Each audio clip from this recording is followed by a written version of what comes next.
Writing a story, the imaginative writing. So students often think that this is one of the best topics in the VC exam because it gives them usually a lot of freedom, they think, but that's actually why it is the most difficult topic, because you need to do much more planning for this one. Now, the example taken here comes from the German VC exam of 2014, and you will see that this is quite prescriptive. So the topic is, you wake up one morning and discover you have become your pet. And you suddenly realize that you and your pet have exchanged roles. Describe how the day unfolds. Now, after reading this topic, that made me think of Heart of Dog, a book by the Russian writer Mikhail Bulgakov. Now, this is coming up on your screen. If you get a chance, check this very good book. So I've decided that in my story, I am going to become a dog. And the first thing to do is to plan and create a story. This is often where students do not spend enough time creating a story, something interesting for the reader. You need to think of the person that is going to read the text. That person needs to enjoy reading your text. So here I'm becoming my dog and my dog is becoming me. This is the topic. I need to develop the characters. So my dog's name is Zaza and there will be me. The settings, what is the initial situation? So that's given to you in the topic. You wake up in the morning, and then I discover I'm a dog. And the plot, my plot is going to be fairly simple. I don't want to be a dog, but the dog seems comfortable in that situation, unfortunately. So what's going to happen? Now I also need to think of grammar, because as you know, this is VC, and you want to impress the assessor. So here in terms of grammar, things that I can predict before I start actually writing. Well, first of all, I will use the imparfait, the passé composé, probably the plus que parfait, the present tense. If I can, I'll try to use the subjunctive. I will think of using C clauses as usual because it helps adding more tenses and more complex structures. And relative pronouns, the complex ones if I can, and also just the pronouns. So my text is going to look like this. I will have an introduction, a body, and a conclusion. So let's look more closely at the introduction now. Now in the introduction, I basically use what the topic says, that is that I wake up in the morning.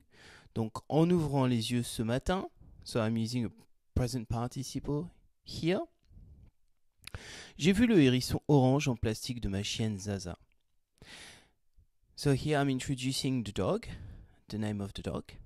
Son jouet favori était là, presque sur mon nez. So describing the situation. Alors que je me demandais comment il était arrivé là. So here I've got un imparfait, demander. Et il était arrivé là, un plus que parfait. J'ai entendu le plancher grincer. J'ai entendu is the passé composé. So here you've got three tenses in that sentence.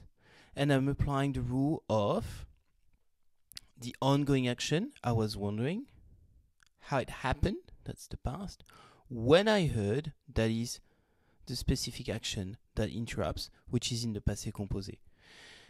J'ai entendu des pas s'approcher, tourner au coin de la porte, et j'ai vu une personne que je connaissais venir vers moi, c'était moi. Okay, so here I've got a que, a relative pronoun, and I've got the story that is that actually I'm in the body of my dog. Enfin, je veux dire mon corps, car je me suis aperçu à ce moment que j'occupais le corps de ma chienne. Okay? And I've got my introduction, the setting of the story. Now for the body. So this is of course a bit longer. Zaza me dit, on dirait que les rôles sont inversés. Je suis une chienne dans un corps d'homme, et toi un homme dans un corps de chienne. Qu'allons-nous faire? So here I've got some direct speech. Et I've got a few tenses again, using the present tense. Malgré ma surprise, j'allais lui répondre pour le rassurer. Cependant, je ne pouvais plus parler, je ne pouvais qu'aboyer, et Zaza ne semblait pas me comprendre. Si je ne pouvais plus m'exprimer, comment allions-nous trouver une solution? Okay, so I'm starting to develop the plot of the text. Zaza se faisait un café, comme j'avais l'habitude de le faire tous les matins. Je me disais qu'au fond, c'était un peu surprenant qu'elle sache se faire du café. So here you note the subjunctive with qu'elle sache se faire du café comme elle avait dû m'observer tous les matins faire ce même rituel. So here I'm kind of inversing the roles between the dog and me to create this sort of fantastic feel to the text. Je réfléchissais aux problèmes auxquels nous étions confrontés quand un problème bien plus urgent s'est posé. Auquel, I've got a complex relative pronoun here.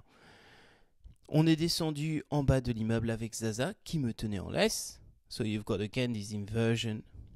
J'explorais ma vie de chienne avec curiosité, je reniflais et j'étais intrigué par ce qui allait se passer. En fait, j'étais très inquiet, je ne voulais pas être une chienne. So you'll see through the body that I've used a few specific words of vocab that go with dogs. So that's for the specific vocab, like aboyer, to bark. We have me tenir en laisse, to hold in a leash. Et je reniflais, that's to sniff things, what dogs do. Now finally, I've got my conclusion or resolution. Well, to be honest with you, I don't think it's a great one, but it works. Ce soir-là, Zaza a regardé The Voice. Même Zaza semblait trouver ce programme bête. J'ai commencé à fermer les yeux et je rêvais que je devenais un oiseau. Okay? So here I've tried to play a bit with the words. Now, first of all, I'm criticizing The Voice, but also I'm saying that trouver ce programme bête, bête has two meanings in French. Une bête can be a beast or an animal. A bête can also mean stupid. So again, there's this sort of play on the word with the topic.